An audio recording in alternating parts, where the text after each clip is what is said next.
चाक दामन तो खैर सिल जाता, चाक दामन तो खैर सिल जाता, चाक हस्ती कहाँ रफू करते, चाक हस्ती कहाँ रफू करते, चाक दामन तो खैर सिल जाता, चाक हस्ती कहाँ रफू करते। इस शेर में शायर कह रहा है कि चाक दामन हो जाए, यानी दामन तार तार हो जाए, दामन फट जाए, चाक हो जाए तो उसकी तो रफूगरी मुमकिन है।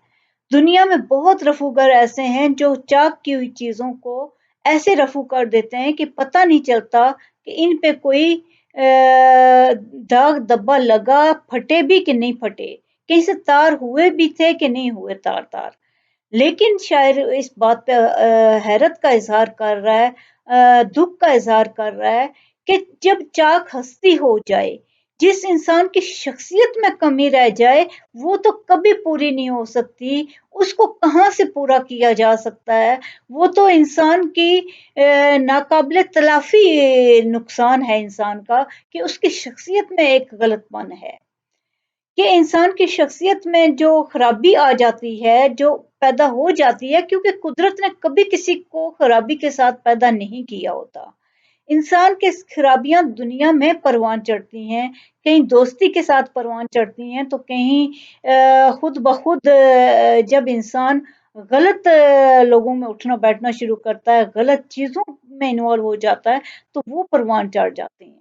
तो चाक हस्ती हो जाए, हस्ती में खराबी हो जाए शख्सियत में, तो वो दुनिया की कोई मशीनरी ऐसी नहीं है जो इंसान को रफू कर सके, खराबी को दूर कर सके, सिवाय इस बात के कि अल्लाह ताला कोई बहुत बड़ा रहम करें तो वो इंसान की शख्सियत को वापस रिकवर करवा दें। इसके अलावा कोई तरीका नहीं है सिवाय अल्लाह ताला की ज़ात के कि वो इस चीज़ को ठीक कर सके। कि चाक हस्ती तो